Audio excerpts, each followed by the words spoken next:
Good evening to everyone. We are broadcasting today from Burlington, Massachusetts, and we have some very special guests with us tonight. Sitting next to me is Dr. Scott Lively. He's running for governor on the Republican ticket and will be opposing Charlie Baker this fall.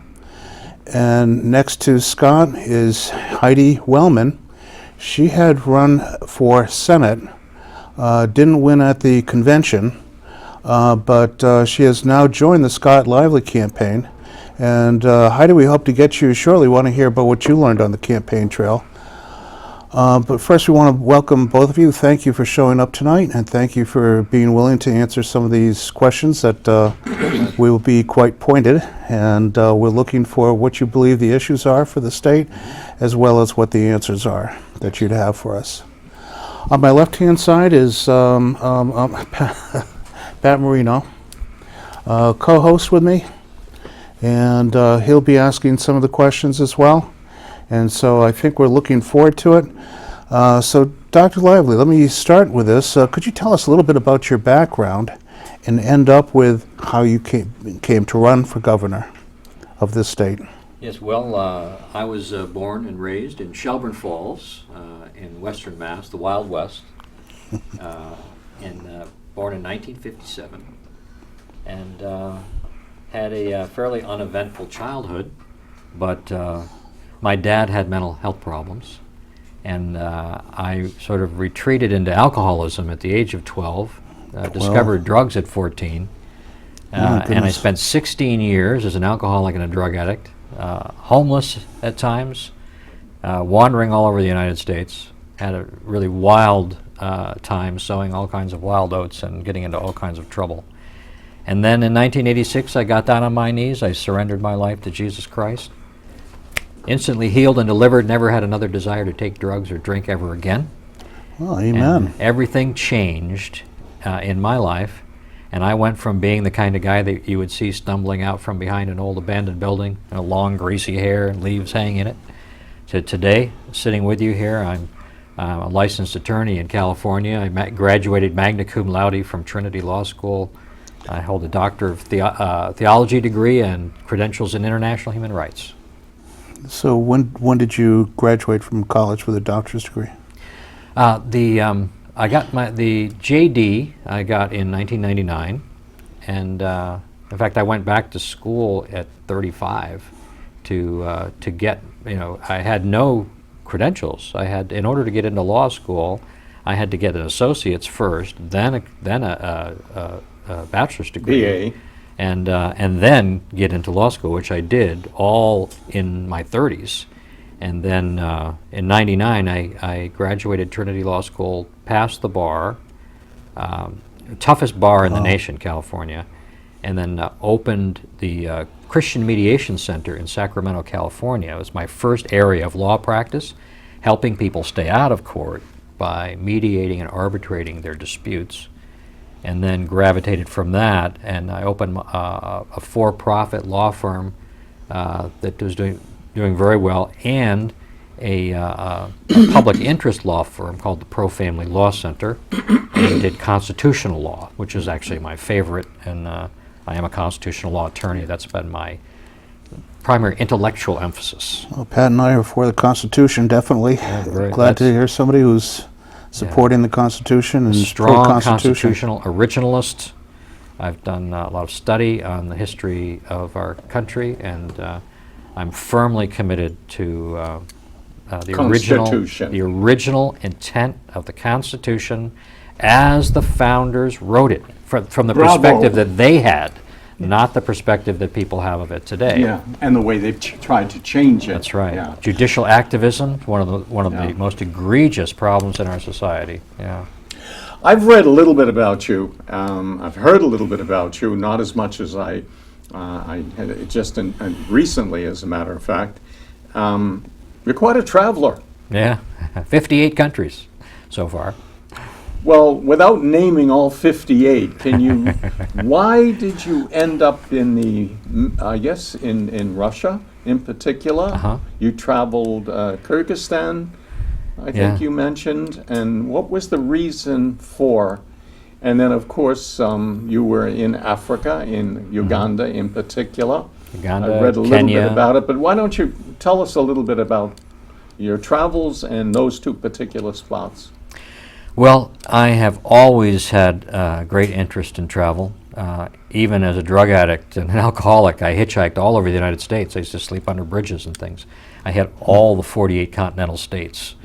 And then, when my life was transformed and I had the wherewithal to do it, I began going around the world, first to England. And actually, in 1997, while I was in my law program, I pursued a certificate in international human rights at Strasbourg in France. And La belle France. are you? Oui, Yeah, oui, really. je l'enseigne. Well, you have to speak to my wife. I don't speak any French myself. I teach it. But oh, wonderful!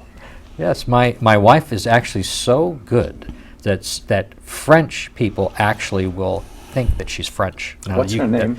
Her name is Anne. Anne. Anne. I look forward Yeah. to meeting her. Yeah, and we what we did is we were homeschooling our kids, and we were able to take them for 6 weeks to Europe, and we visited all the castles and the cathedrals, and I got my human rights credentials at the University of Strasbourg. Strasbourg is beautiful. It's gorgeous, gorgeous. Yeah. The cathedral Yeah. in the old medieval I've seen center it. is Yeah, just it is. so It is. it's breathtaking. Yeah.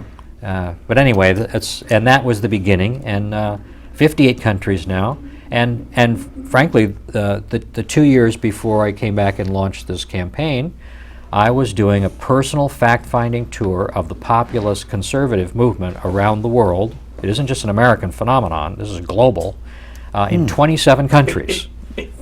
Is the assumption that globalism is on one side and I mean, is it appropriate to call it conservatism on the other side? Well, I call or it populist conservatism. Yeah, Popular conservatism. Populist. yeah. Populist. Well, some people call it conservatism. nationalism. Nationalism really doesn't cut it because, yes, there is an emphasis on national sovereignty. Right. But it's really more. It's international. It isn't attempting to seal off every country against each Yeah, other. nationalism tends to Yeah. be. It's a kind of universalism. Now, in Nationalism tends to be Well, xenophobic. I'll tell you what, Yeah. though. Let's get back to Massachusetts because Oh, he's running that's for right. governor. Okay. so But if you could just- we don't know much about him. There's a lot to be known. We're trying to get him to Okay, where good. where he ran for Yeah. governor. Okay. So we've heard a little bit about the that's, past, that's the a good, travel. That's a good point. Yeah, people don't care whether I I would do. be a good governor. I of, think it's going to be. of- I think of you have a Russia or something. fantastic resume. Yeah. More so than most candidates for governor I think I'm bringing ever have. the greatest breadth of personal experience ever for a candidate for governor. And it isn't just the travel; it's that I've had multiple careers. It's precisely why I asked you that. Go Yeah, ahead. it's. I started off as a building contractor.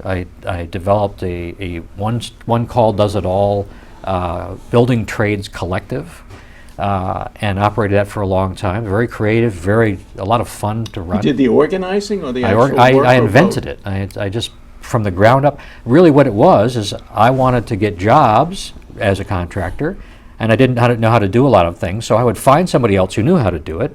I would take them on as a subcontractor. They would teach me how to do it, and then afterwards, I would bring them on board and say, let's work together. We got up to 12 people, and then pitched in 20% of what we made, did joint advertising, had our own office, and then from that I became a Christian social activist. I was the communications director for the Oregon Citizens Alliance, and did what Heidi's doing for me, I did for the largest grassroots conservative network ever in the United States, and just fell into the job with no background or training. I went into the office, said I'd like to work here. They put me as assistant communications director, and a week later the director quit. So I just had the job, and then from On-the-job there, training. yeah, I became an attorney and practicing different kinds of law, and then human rights consultant all over the world, and all of these things. Every step of the way, it's accumulating experience, seeing how problems are solved in different parts of the world, Exactly. and being able to draw from a really broad toolkit to solve problems wherever you find them. That's what a governor really needs to do. is to be able to look at the problems that we're facing and think outside the box. When will you sit down with Charlie Baker? I would love to sit down with Charlie Baker. He's He running won't- away. He won't hear you. He's afraid to debate me. Exactly. He doesn't. That was the exact intent of my question. I knew that Yeah. beforehand. Yeah. Well, Scott, what if we get into what you believe the key issues are for Yeah. this governor's race? Well, the number one key issue always has to be the slaughter of unborn babies, right? There is nothing more important than what's happening with innocent unborn babies.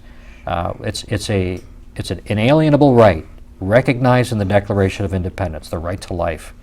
And until we stop killing those babies, and as a matter of public policy, everything else runs a distant second. But then there are a lot of other things that are of concern to me and to other people.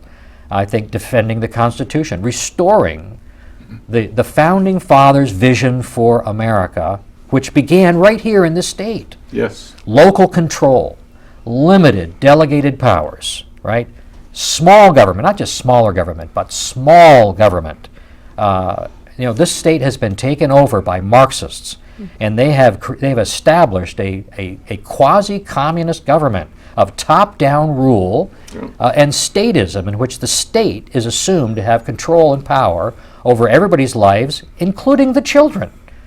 That comes from 1920s Soviet Russia. That's where that idea actually originates. Especially in education. Yeah, and well, the whole spectrum. I was in Moscow in 2013 for the planning committee for the World Congress of Families that was going to take place but got canceled because of the geopolitical troubles. But I had the opportunity when I was there to meet a Russian intellectual that had written a book on family policy in the Soviet Union. He's a Russian Orthodox Christian conservative who's reviewing what the communists did. And he just lists all the things that they did regarding family policy, and it's precisely what we're doing here in Massachusetts today. Really? Yeah. No-fault divorce, abortion, breaking down the family structure, Yeah. separating everybody to individualism and State taking over the children.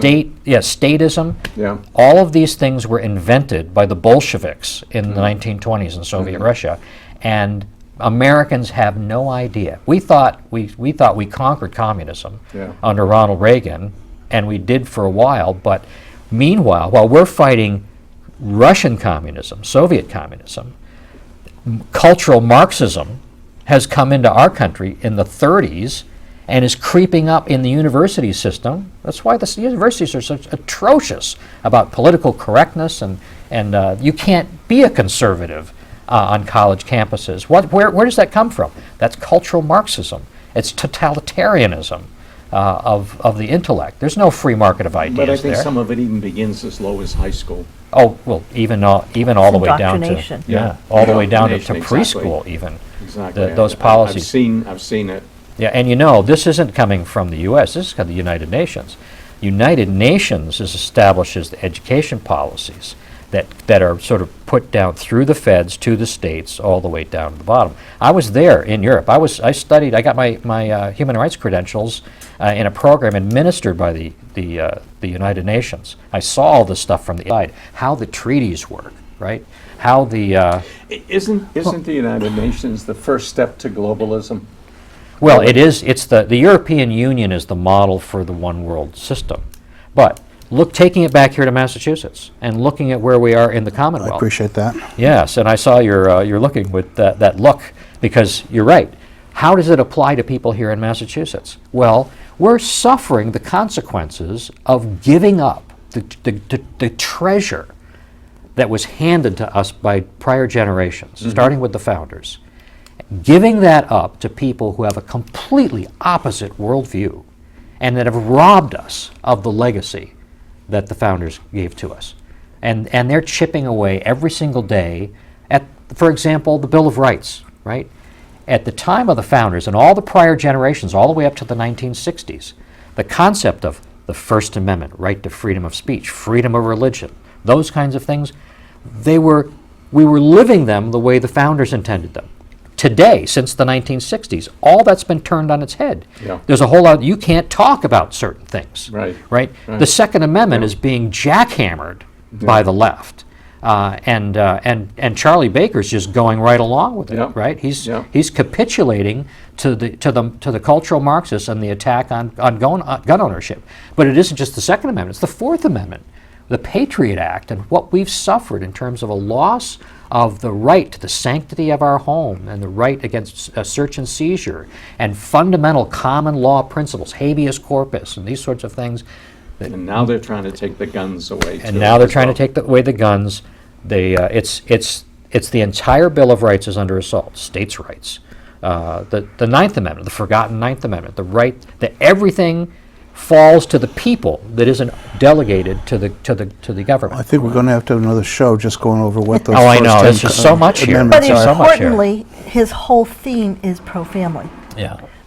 If you're embracing the family and what's beneficial for the family, then that will translate into the Bill of Rights. It will translate into the pro-life. It will If you have a translate into family a first, good yeah. education system. I think that's a much nicer way of putting it, because I'm not sure how many votes we could get on being anti-abortion. Is there a growing number of people? Because That's that's been the the death pro-life- knell of most politicians in the state. No, but that's actually that's not true, because Ronald Reagan proved that it wasn't true. Ronald Reagan was an outspoken pro-lifer, and he's the only Republican to win, Republican president to win in Massachusetts since Eisenhower, and he won both in '80 and '84 as an outspoken pro-lifer and a full-spectrum conservative. The people that are telling us that you can't win on pro-life are it's the Baker progressive rhino types who don't want, they can't defend it because they don't believe in the sanctity of life, and so they want to suppress anything related to family values, the natural family, all of that. And they're basically, by doing that, see, the Republican Party is supposed to be standing up for conservatism against the hard left in the Democrat Party. And they did that all the way up through the last really good person that was defending our values was Governor King, right? yeah. Back, And he he was was a elected. Democrat. Well, but he was a conservative, right? That's true. Right. He was a Republican in policy, right? That's what I'm saying. He's a Republican in policy, and that is what we're missing right now. That JFK, right, was conservative in policy to most of the things that the Republicans stand for today. He stood for as well. Yeah. But as the progressives have moved everybody to the left, they've dragged the Republican Party to the left also. And Weld, Cellucci, Romney, Baker, it's been an increasingly speedy shift into progressivism. And Charlie Baker is a full-fledged progressive. Yep. He's not just a rhino, he's a progressive. Yeah. Look, the budget, Yeah. right? He just put forth the largest budget in Massachusetts history. He's trying to pass himself off as a fiscal conservative, Yeah. right? He Yeah. put a budget forward even Deval Patrick couldn't have gotten out the door. And 40-something billion dollars? 40.9. It's just outrageous, Yeah. right? And somebody has to rein this in. I'm an authentic, full-spectrum conservative. I want to shrink the government. I want to give the money back to the taxpayers. My goal would actually be to eliminate property tax on primary use residential real estate. I think we can shrink government enough to be able to make sure Wow. that nobody ever loses their home because they can't pay rent to the government in the form of taxes. Wow. Right? People are up in arms about the sales tax. Well, the sales tax, you pay you buy this cup, you pay the tax once, and then you own it forever. You buy a house, and you're like under feudalism, medieval feudalism, where you never actually own the house. You're paying rent in the form of taxes every single year, Yeah. and then once you reach a place where you're elderly and now you're living on a fixed income, they come and take your house away. I know. That's completely un-American. I'm currently in the middle of selling a house to pay back taxes, so You know exactly little what bit it what is. you're talking about. And you know what the local governments could, what I would do, it's a whole package deal. You flip the revenue stream so that the local governments are collecting the taxes Yes. and they have the first use, right? You shift all the things that the local governments can do, education, social services, most of what state government is doing, the local governments could do much better Yes. because it's closer to the people that need the services, right? Exactly right. And then you have what I call community federalism, where where the local communities fund the state government only for the things that the locals can't do. Roads, prisons, elections, things like that, right? They could do them, but it's easier to do at state level. Interstate trade, maybe. Right, by Yeah, doing that's that, you reduce the cost of government, you bring the state government back under the control of the people, because it's the communities are very focused on the people, and by eliminating the property tax on primary use real estate, you're establishing a stability that hasn't existed for a Yes. very long time. Yeah. People who are currently renting could finally afford to buy. Everyone who bought wouldn't would be running around looking for another house all the time, because it would be their house. The elderly wouldn't be having to be shipped off into nursing homes and other things while their house is sold off, right? They'd be able to be in their homes. Yeah. And if you lost your job, right? If we had a bad economy, you know that you'd at least have your house to live in, right? No one was going to be able to get you out of it. I want to get to your communications director shortly, but Yes. but if we I could, know, I just are there any other Bob, policies? stop. Good, good Are there stuff. any other policies as governor that you would like to implement, that you would like to help reorganize the state, or? Yeah. Well, DCF has got to go. That is just it's the most outrageous, abusive governmental power that exists in Massachusetts.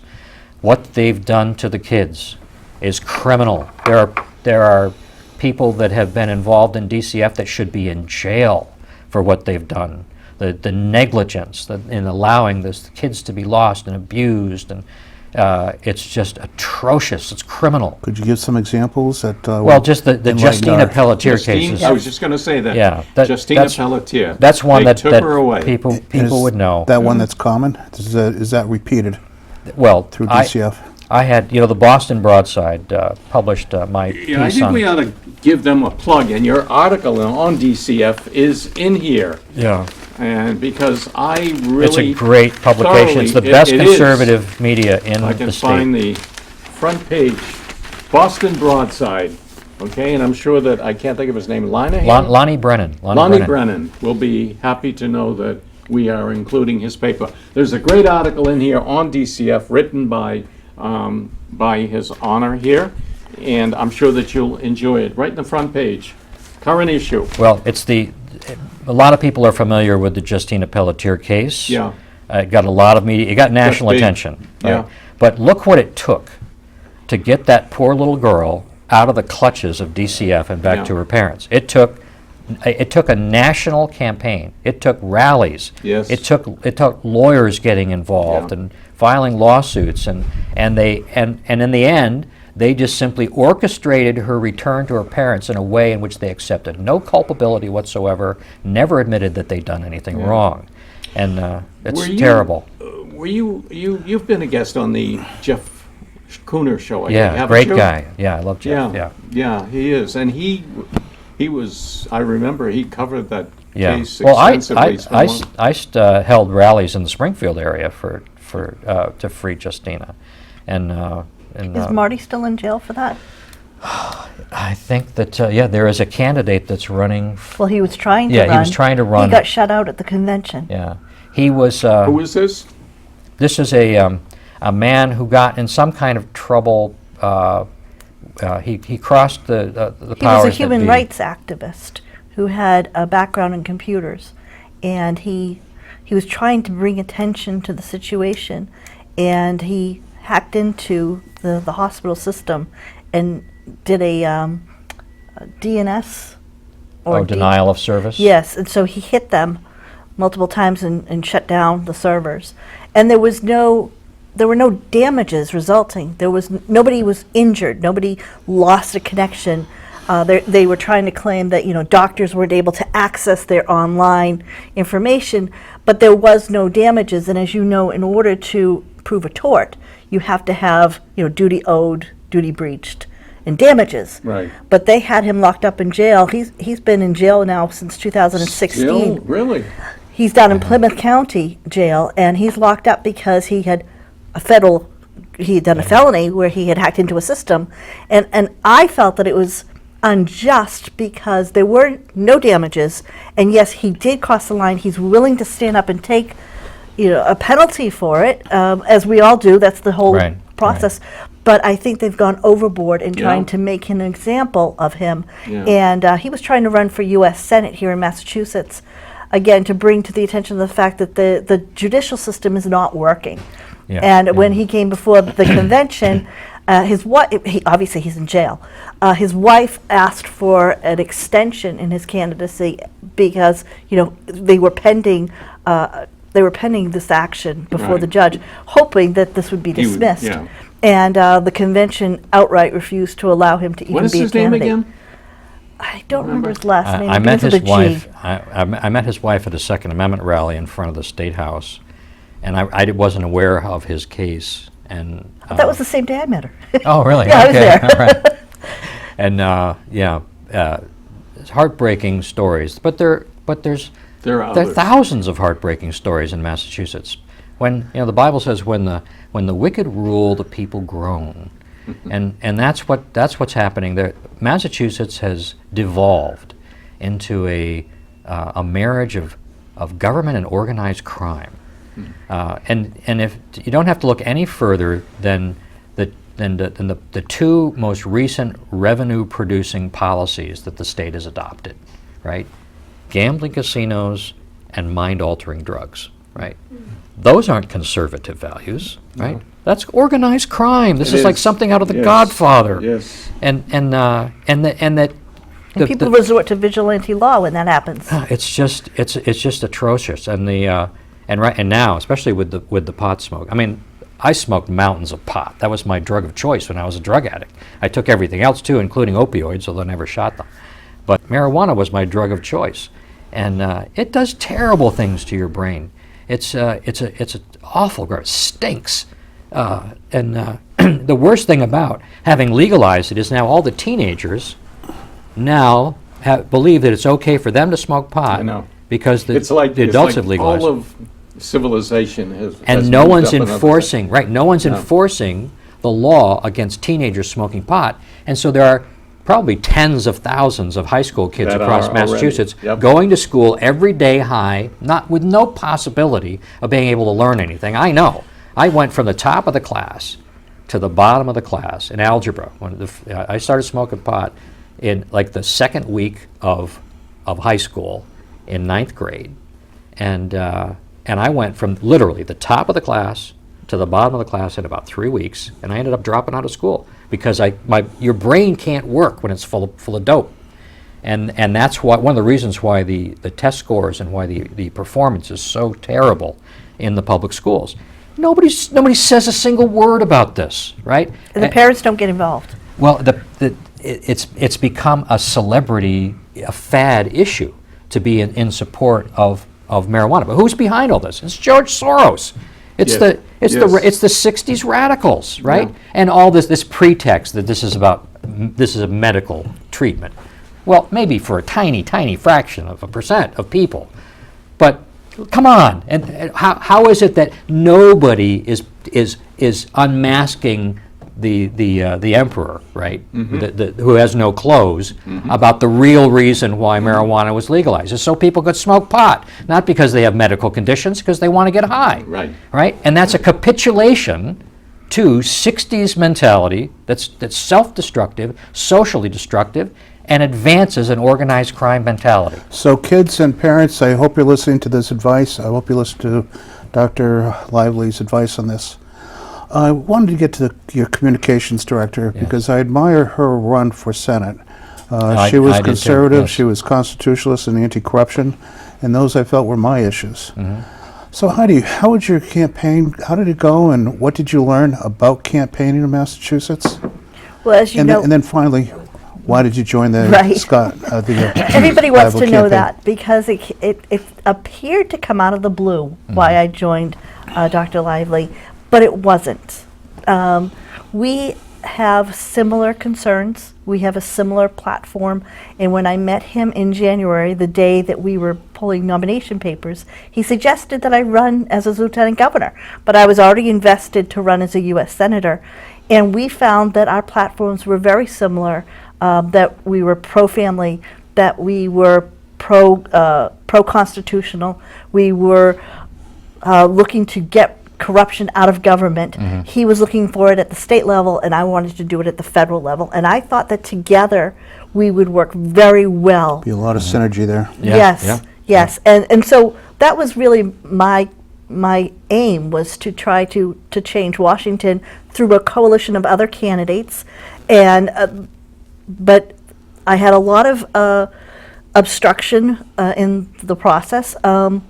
I found out that the Democrats were not my worst enemy. They were actually Really? willing to welcome me with open arms, because again, it's all in how you spin your platform. They saw me as nurturing, pro-family, and I am a nurturing person, and I think Dr. Lively is too. And I think that's what we need. We need somebody who says, we're going to change things, not because I say so, but because it's best for all of us. That's right. And if you have everybody on board saying yes, who's going to say no? So the Democrats will welcome me with open arms. The Libertarians would welcome me with open, but the Republicans saw me as a threat. And they were, The establishment people. yes, Yeah. yes. And so when it came time for, and there were other candidates also that they were obstructing, and when it came time for the convention, they just weren't willing to change. They did not want that change. They wanted to stay by the establishment. They wanted to stick with the tried methods. And rather than sit and sulk over it, I saw that there was an opportunity for me to continue my message and work with Dr. Lively. And that's why I joined up. Well, we hope you both continue the message. Yes. It's a message Good for very you. much needed by the And state, I always especially believe the that state. politics is local. So working at the local level, we'll be able to make the changes here in Massachusetts that maybe eventually will reach the federal Heidi government. has been fantastic. She's very sharp. She really is an excellent communications director, and she's a real gem. And I am so glad that she came on board. We've got a great organization, and we're pressing forward. We're scoring major points with people that share our conservative values. The establishment is very unhappy. And with your We're background in working together, grassroots, yes. I mean, there's an actual organization there. A lot of the problems that I find with and I've worked on other campaigns, is they say we're well organized, but when you look at their organizational chart, they're not. Yeah. There is no follow through. There's an actual organization here set up and a follow through, and that reminded me of the good old days of campaigning, where we've talked about this before. The good old days of holding those signs and you lean in so people. The old way of campaigning, which was truly boots on the ground. Yes. Grassroots, where it's the simple thing. It's person to person. Yes. Right, where you connect with people on the issues that matter.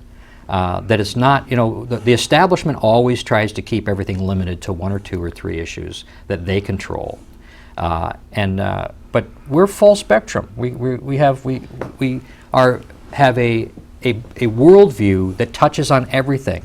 And because we're operating from principles and we're not just simply pandering to what we think people want to hear, those principles can be applied to any other issue, right? You can ask me questions on anything that comes up. Even if I don't know anything about the topic, I'll be able to speak to it from my principles, and Heidi will be able to do that as well, and be able to address it in an intelligent way, and maybe even come up with a solution right off the top of my head, just simply because when you're principle-based, right, you know where you're coming from. Exactly. Because it's a holistic society is holistic. The issues are all interconnected. Yeah. They're not separated. Do you think that approach was in part or in large measure or in some measure responsible for your vote at the convention? Well, I think that the Republican Party is conservative. It's always been the conservative party.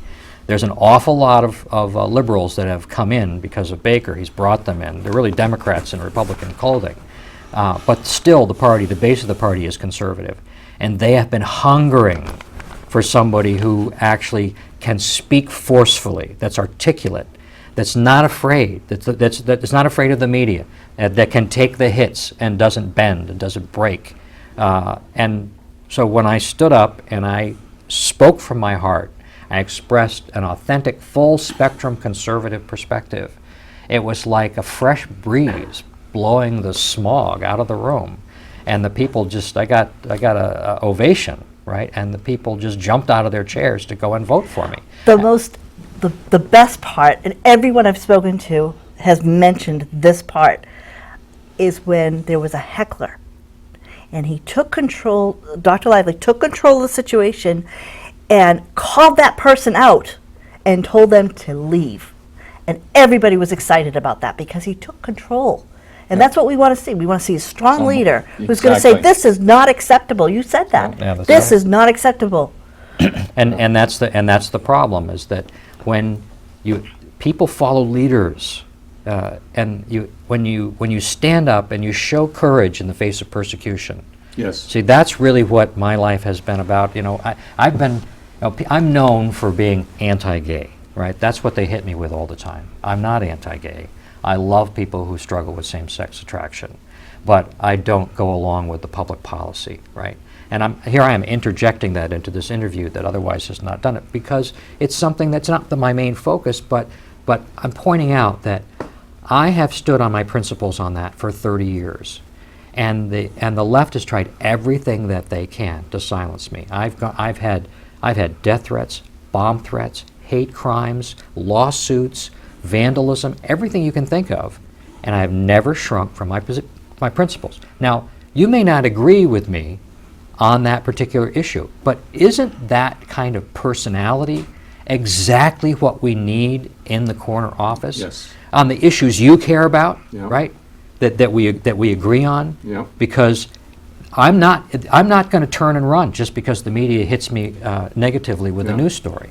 Change I'm not going to cave. Lobbyists aren't going to influence me. I'm not. Change This your is not. I'm not tune to money oriented. accommodate them? Yeah. No way. I could have been a multimillionaire if I'd stayed as the managing partner of my law firm. I had an excellent firm. I didn't close it down because I had troubles. I was at my peak. I had not a single bar complaint against me in the California Bar Association. Not a single one complaint from a client. But I didn't really like the lifestyle, right? And lots of money, but I didn't like the lifestyle. I wanted to be able to have more freedom, and so I went back to being a missionary and went back out and around the world. So I'm not focused on the money. I'm not doing this because I want fame and fortune. I'm doing this because I want the Massachusetts that I was born into. I want the Massachusetts of 1957, when you could live on one income, when your kids could go out, you didn't have to worry about them. Yep. You say, come back when it gets dark, right? You didn't have to lock your keys in the car, right? The jails were empty, the churches were full, the factories were humming, the economy was booming, right? What's the difference between then and now? It's liberalism. Liberalism. That's liberalism, and that's agree. what's been destroying us. Yes. That's what Charlie Baker represents the continuation of. Yeah. He is now further to the left than the Democrats were 20 years ago. Yeah. The worst leftist Democrats are now actually more conservative than he Than is he today. is. And that's got to be reversed, and that can only be done when someone has the courage to stand on their conservative principles, to not be shaken like a reed in the wind just because the media doesn't like it, right? And if I have the opportunity to get the bully pulpit, right, to be elected as governor, and to be able to stand before the people and speak directly to the young people, to the kids. Massachusetts has the most leftist teenage and college-age population in the whole country. Why? Because they've never heard real conservatism articulated rationally. All they've ever heard is leftist propaganda, day in and day out, in the schools, from junior high to high school to college, in the news media, in the entertainment media, in the music videos. And the one organization that was supposed to stand up and represent conservatism to them, the Republican Party, has caved on it since Weld. Yeah. We're going to reverse that, and we're going to shift. We're going to flip Massachusetts red. We're going to salvage this. We're going to make this Commonwealth better than it was before. And support the president. And we're going to, right, because And we're by, going to support the president. I am the, Yeah. I promise to be the most pro-Trump governor in the United States, and Bravo. I'll enter into contest with any other governor in America Do to you prove that. promise, if you are elected, or when you are elected, to come back on this show? Oh, I'd love to. Okay. I love you guys. Okay. You're great. Okay, we're going to hold you to that. One more quick, and Maybe then we I'm could do going to, that right after the primary. after the primary? I think this That will would be a cover good us time. until the primary, but right after the primary would be Yeah. a great time. Hey, Of course, can I say everyone's something? gonna Can I want say that. Sure. something just to the audience ahead. here? Yes, go ahead. This what That's I why want to you're ask. here. Look, Mark Fisher could have beaten Charlie Baker in 2014 with just 80,000 votes. Right? 80,000 votes is nothing. Only 159,983 people voted in the Republican primary in 2014. That meant that just under 80,000 votes would have taken that election, right? So we don't need, doesn't matter what the media thinks, doesn't matter what the poll says, it only matters that people who believe in the values that I'm talking about vote on the primary date. You don't wait for the general, right? A lot of people don't like to, they don't get involved in the primary. Come out, this time come out, all conservatives, vote in the primary. Are you and we'll listening? take this. That's the key. And if I can win the primary, that will be such a political earthquake all across America Yeah. that it will Yes. propel me through the general election. And I've already debated the two Democrats. This is the weakest Democrat field in my lifetime, intentionally, I believe, because the Democrats want Baker to win, Mm-hmm. and they want him to run against Trump in 2020 in the Republican primary alongside Warren in the Democrat. Is that why he is the most popular governor there? That's what They're I believe. Bringing him up, they're Yeah. building him up, the Democrats are building him up so that he has That's right. reason to run. That's One right. quick, very, very quick, then can you tell me what that emblem is? Oh, this is about? the Ten Commandments. These are the Okay. stone I tablets thought it of was. Moses. My eyesight is not terrific. Well, I'm a Christian pastor, but I have a Hebrew roots orientation. I'm sort of a first century oriented Christian, and I have tremendous love for the Jews, and America was really established as a Judeo-Christian nation. Yes. And that this Ten Commandments unifies all the people really who come from an Abrahamic sort of perspective, and that's why I wear that. You wear that, yep. And it's a reminder. If we just live by the Ten Commandments, imagine how much better our society would be. Well, I break it down to one. Yeah. Do unto others as you want them to do Right, unto right, you. yes. And then you don't have any problems. Yes. Well, it's a Well said. Yeah, that's true. That's true. But the articulated Ten Commandments that go specifically to the things like don't Don't commit steal. adultery, don't steal, Don't right? kill. Don't kill, right? These things are It's human.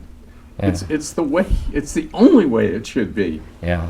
And but when you've come to a place where organized crime has been involved in our government for so long, that corruption just seems to be a way of life. You talk about, when I mention this and you go around to people and you talk about government and organized crime, everybody chuckles because they know it's true, but there's also this like a note of futility in that chuckle. It's like nobody can ever do anything about it. Well, yes, we can. There's nothing carved in stone. This was carved in stone. The commandments of God were carved in stone. But there's nothing carved in stone that says that Massachusetts has to have organized crime involved in the way we do things. Right? Let's just get rid of them. Let's get back to what the Founding Fathers established for us. Let's get back to the Ten Commandments. Right? Let's just live that way, and That sounds everything good. will be better. Those are just good decisions to make, to Yeah. obey the commandments. Because what's the alternative? And I'm sure we don't want that type of society. But I want to bring it back to differences between yourself and Governor Baker, if we could. You have pointed out some differences, like the budget you feel it should be much smaller, and Baker feels that the way he's presented one of the largest It's budgets. the largest largest. budget ever. Wow. What about Common Core?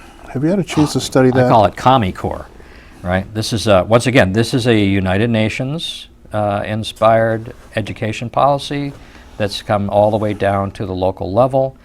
Common Core is an attempt to establish groupthink among all the children. That's really what it's about. And in fact, the entire public education system is designed, there's no individuality really. The left always talks about individuality.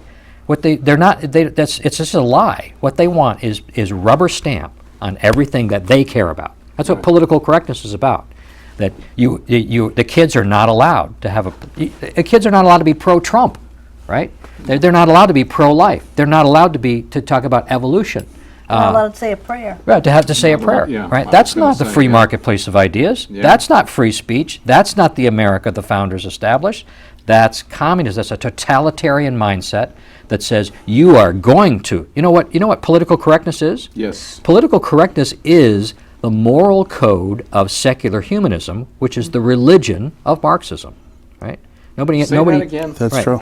Right. Marxism is a comprehensive alternative worldview Right. to the Judeo-Christian.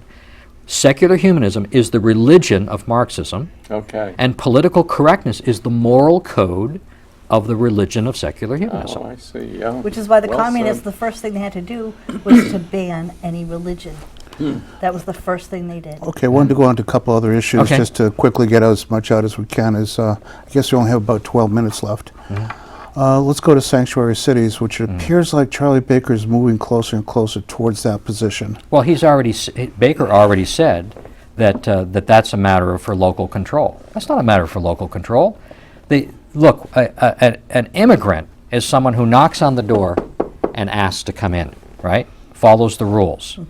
Someone who breaks in the back door is an invader. They're not an immigrant, and they need to be deported.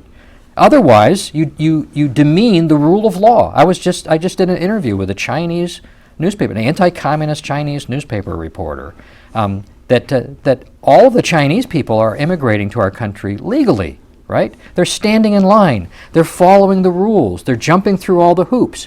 And then all of a sudden they look over, and there's these people jumping over the fence, right? And instead of being kicked back out, they're given special status and favor, and, Yep. and all their bills are being paid by these Democrats who want them to be Democrat voters. Well, that's right? key. They're The making fact- chumps out of every single person who's doing it the right way. The fact that you added the word "they asked to come in" Yeah. makes the difference between immigration and illegal immigration. We have the That's- most that's a great generous point. immigration policy in the world. In the world. Do we have a policy?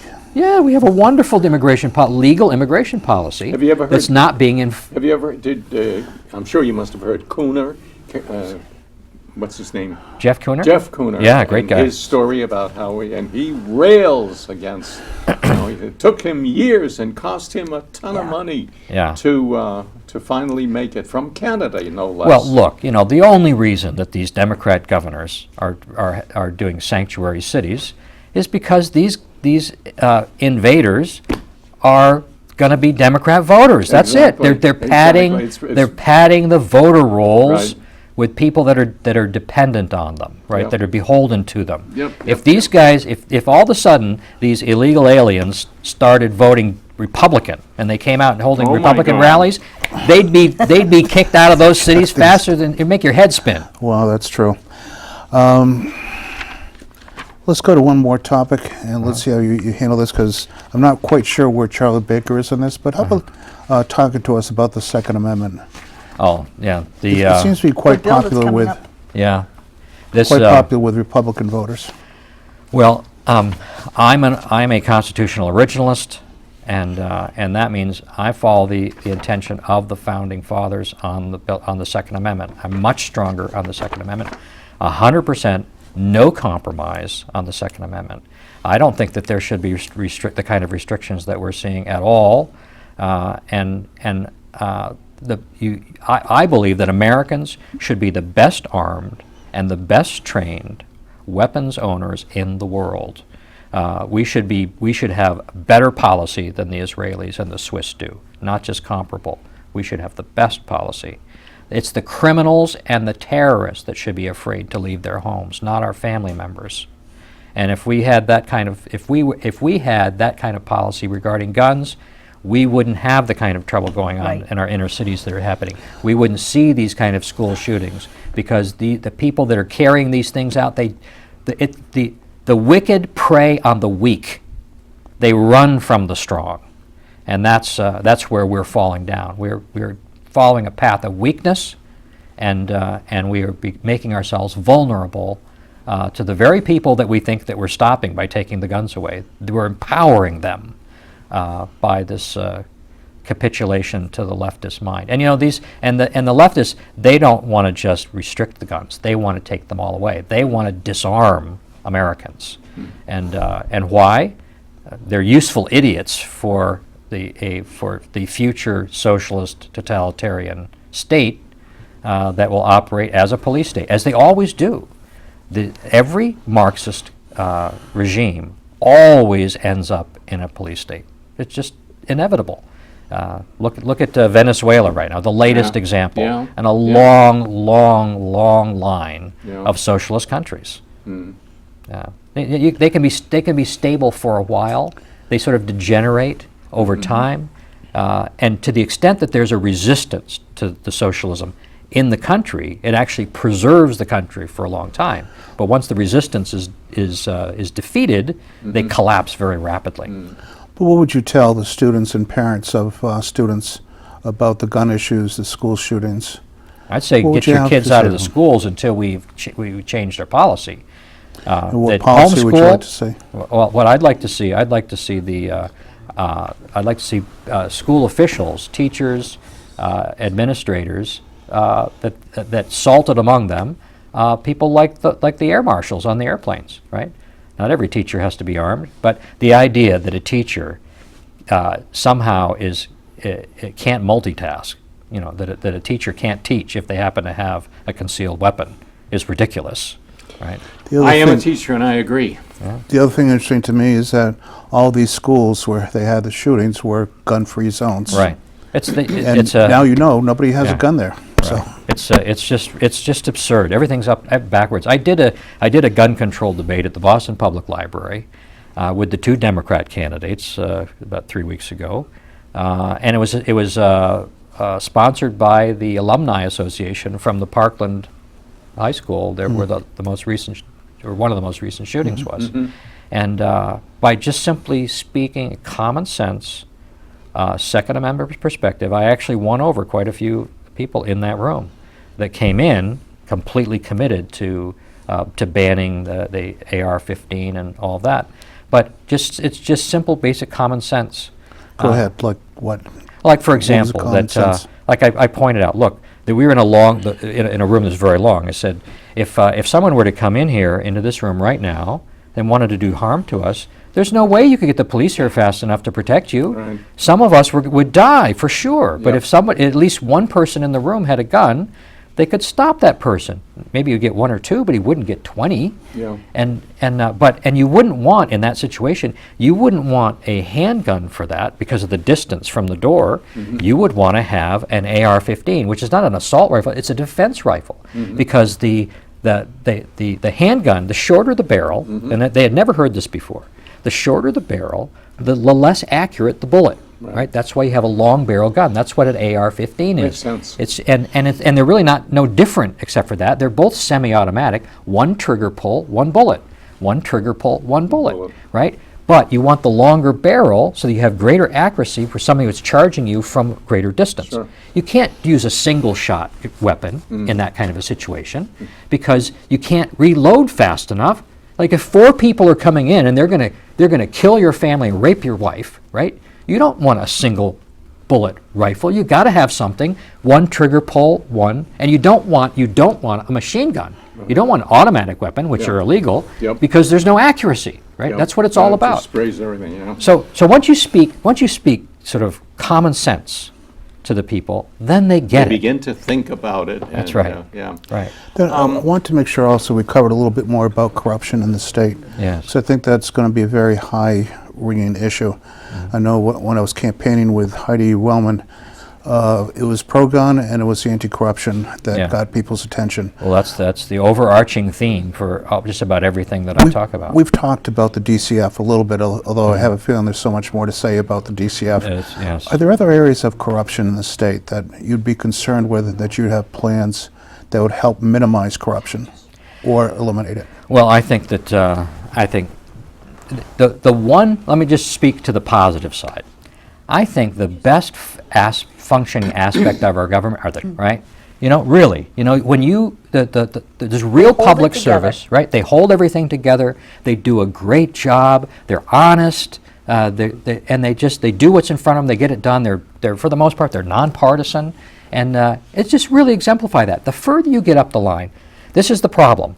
The further that any government official gets away from the people that they're supposed to be accountable to, the less accountable they are. And that's Yep. why you don't want a centralized power in one place like Beacon Hill. Because you get, and especially you got 6 or 7 layers of bureaucracy in between the citizen and the official who's making the rules. That's where the greatest amount of corruption can come in. So there's corruption all through our government. Waste, fraud, abuse. My policies, if I were to come in, moratorium on spending, a look at everything, audit and prosecute. Audit and prosecute would be the watchwords of my administration. What do you think about the lifetime appointment of judges in the state?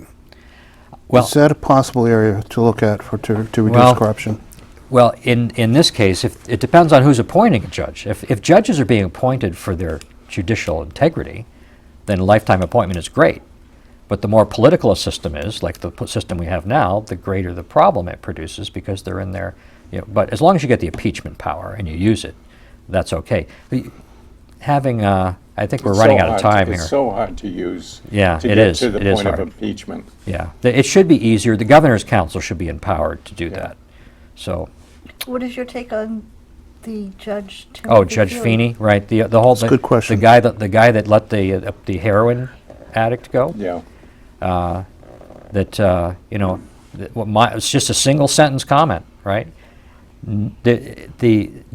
Taking care of your own family by selling heroin, right, can never be a defense to destroying other people's families with your product, right?